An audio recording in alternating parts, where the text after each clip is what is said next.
ሰላም ሰላም ዲናችሁ ዲቻኔ ሰዎች ነው አይኔ ዛሬ ከ51ኛው ጀምረን የሚቀጥሉ ጥያቄዎች እስከ 56 ያሉትን ጥያቄዎች ዳታ ኢንተርፕሪቴሽን እስከሚለው ፓርት ድረስ ያሉትን ጥያቄዎችን ሳይሆን ኔክስት ደግሞ ዳታ ኢንተርፕሪቴሽን የሚሉትን ጥያቄዎች ሰርተን የ2006 ዓመተ ምህረት የኢንትራንስ ኤግዛም ጥያቄዎችን እንጨርሳለን ማለት ነው።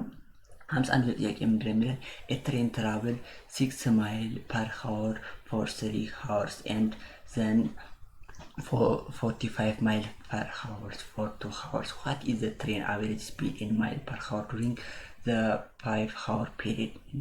አጠቃላይ 60 ማይል ፐር ሃወር ሄዷል ለ3 ሰዓት ያህል 45 ማይል ፐር ሃወር ደግሞ ለ2 ሰዓት ሄዷል።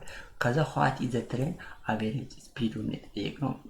ይሄም ከዚህ ላይ የመጡ ጥያቄዎች ናቸው። አንድ ቀን ከዚሁ ላስት ቪዲዮ ላይ ፓርት 2 ላይ ፓርት 3 ላይ እንዴት አድርገን ካልኩሌት እንደምናደርግ አይተን ነበር። ምን ዲስፕሌስመንትን እንዴት አድርገን ካልኩሌት እንደምናደርግ እዚህ ጋር ደግሞ አቨሬጅ ስፒድ። ስለዚህ አቨሬጅ ስፒድ እና ዲስፕሌስመንት ወርድ ፕሮብሌም ላይ ስለሚመጡ በደንብ ፎከስ አድርጋችሁ ማየት አለባችሁ። ለማንኛውም ወደ ቪዲዮ ስንሄድ እዚህ ጋር ቶታል ዲስታንስ ለማግኘት እንደምናደርገው ዲስታንስ ኢኳልስ ቱ ዲስፕሌስመንት ታይምስ ታይም ነው የምናደርገው። velocity times time ነው ምክንያቱም velocity equals to distance over time ስለሆነ ስለዚህ 60 ይባዛ በ3 ይደመር 45 ይባዛ በ2 እናደርጋለን 270 እናገኛለን። ቶታል ታይማችን ደግሞ 5 ነው ምክንያቱም 3 ሰዓት እና 2 ሰዓት ስለሆነ አቨሬጅ ስፒድ ለማግኘት ደግሞ ስናካፍለው 270 ሲካፈል 5 54 ይሆናል። መልሳችን በቀላሉ ቢ ይሆናል ማለት ነው። በቀላሉ እንደዛ አድርጋችሁ መስራት ትችላላችሁ። 51ኛው ጥያቄ ካየ እንደዚህ 52ኛው ጥያቄ ስንመለከት ደግሞ እንደሚለን if m is a number between 0 and 1 which of the following is not more than m ነው የሚለው። m ማለት በ0 እና በ1 መካከል ያለች ቁጥር ብትሆን ከm የማይበልጠው የትኛው ነው የሚለን። a m square b 1 over m c 2m d ራዲካል m ይለናል።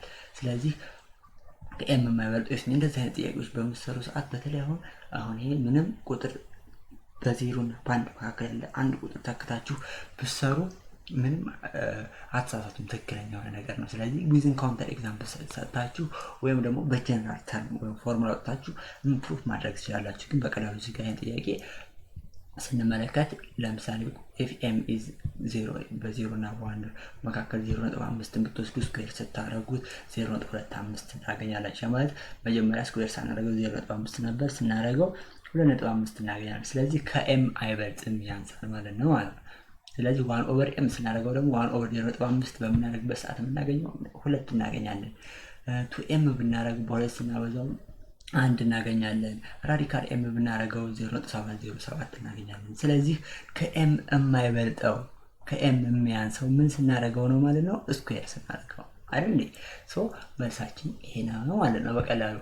13ኛው ጥያቄ ስንመለከት if 1 over 5 of the certain number is 6 then 1 over 6 of the number is blank a 5 c b 6 c 13 d 36 ይላል። አንድ ቁጥር አለ አንድ አምስተኛውን ስንሰራ 6 እናገኛለን። አንድ ስድስተኛው ደግሞ ስንሰራ ስንት እናገኛለን? ያ ማለት ነው ከመጀመሪያው ጊቭን ስቴትመንት ላይ ቁጥሩን ማወቅ እንችላለን። ቁጥሩን ካወቅክ በኋላ ደግሞ ለ6 ማካፈል እንችላለን። ያ ማለት let n number be x ወይም something x ቢሆን ቁጥሩ የዛ አንድ አምስተኛ ማለት x over 5 ስንት ነው? 6። ስለዚህ ከዚህ ጋር x ስንት ይሆናል ማለት ነው? x ሲምፕሊ ሶልቭ ስናደርግ 30 እናገኛለን።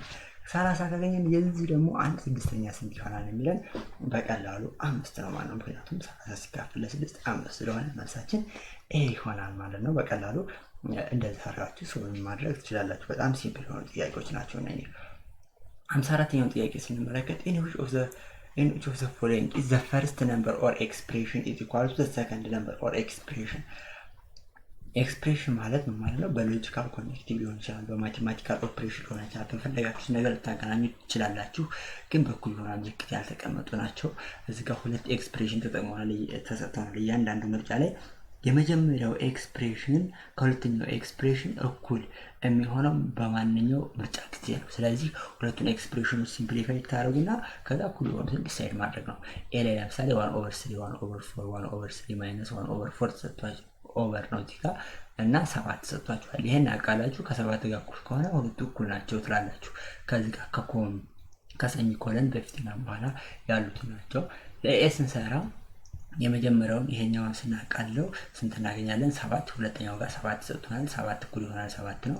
ስለዚህ ምንድነው ዘ ፈርስት ነምበር ኢኳል ቱ ዘ ሰከንድ ነምበር ነው። ስለዚህ ይሄ መልስ መሆን ይችላል ማለት ነው። ቢን ስንመለከት ደግሞ ይሄኛውን የመጀመሪያውን የትኛውን ተርም ስናቃለው የምናገኘው 15 ነው። ሁለተኛው 9 ነው። እኩል አይደሉም። ሲ ላይ ስንሄድም እንደዛው ስንሰራው 13 1352 እና 2500 ይመጣል። እነኚህም እኩል አይደሉም። ዲም ላይ ስንሰራ እኩል አናመጣም እነኚህ ውጤት ስለምናመጣ። ስለዚህ እንደዚህ አይነት ጥያቄ ጊዜ መጀመሪያ ምርብታሩ ሲምፕሊፋይ ታደርጉታላችሁ። ሁለቱ ፓርት ጋር ጀስት መስራት ነው። ከዛ በኋላ ኤክስፕሬሽኑን መልሳችን ለማንኛውም ኤ ይሆናል። 55ኛውን ጥያቄ ስንመለከት ኢፍ ኤክስ ኤንድ ዋይ ኢዝ ኢንቲጀር ኤንድ ኤክስ ግሬተር ዛን ዋይ ግሬተር ዛን 0 ሃው መኒ ኢንቲጀር አር ዜር ቢትዊን በት ኖት ኢንክሉዲንግ ኤክስ ኤንድ ዋይ።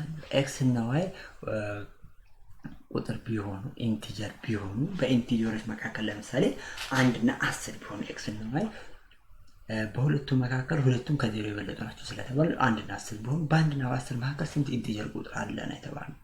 በ1 እና በ10 ስንት ኢንቲጀር አለ? 2 አለ፣ 4 አለ፣ 3 አለ፣ 5 አለ፣ 6 አለ፣ 7፣ 8 እና 9 አሉ። ስለዚህ በ1 እና በ10 መካከል ስንት የሆኑ ኢንቲጀሮች ጄኔራል ፎርሙላ ስንት ነው? ከ1 እስከ 100 ስንት ኢንቲጀሮች አሉ ልንባል ይችላል። ስለዚህ ፎርሙላውን ኤክስ እና ዋይን ኢንክሉድ የሚያደርግ ፎርሙላው ስንት ነው ነው የምትባሉ። ስለዚህ ኢፍ ኤክስ ኤንድ ዋይ ኢዝ ኢንቲጀር ኤክስ ግሬተር ዛን ተሰጥቷቸዋል።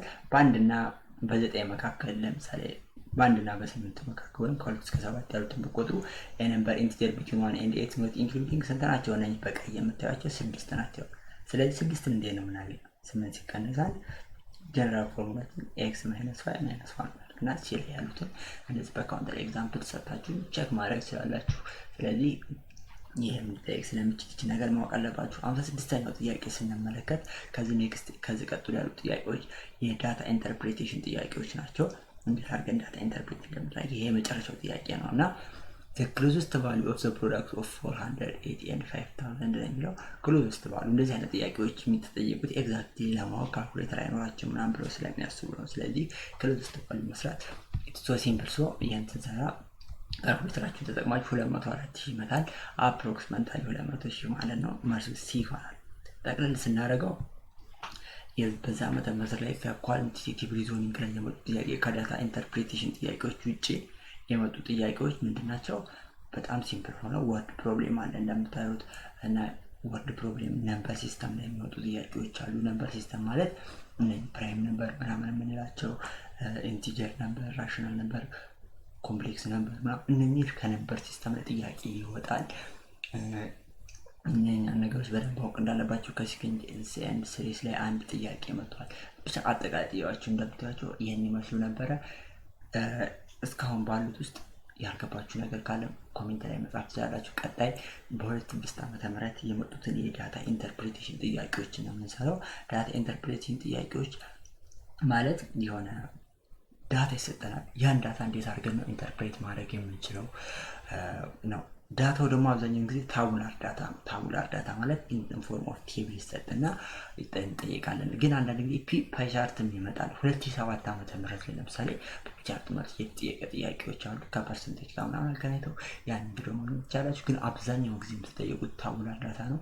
በዛ መንገድ ኔክስት እንሰራለን ማለት ነው።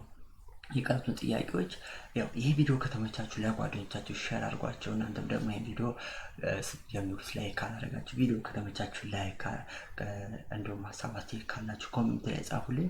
እንዲሁም ደግሞ የተለያዩ ሰብጀክቶችን ቱቶሪያሎችን ጥያቄ ምናምን ከፈለጋችሁ ዩቲዩብ ቻናል ላይ ማግኘት ትችላላችሁ በቀላሉ። የተለያዩ መጽሐፎችን የሃይስኩል ተማሪ ምናምን ከሆናችሁ ደግሞ ቲቸር ጋይድ ሊሆን ይችላል።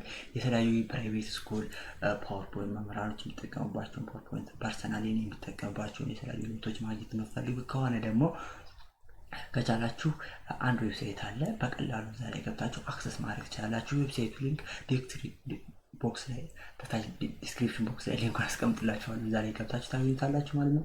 ኔክስት በዳታ ኢንተርፕሬቴሽን ጥያቄ እስከምንገናኝ መልካም ጊዜ ይሆናል።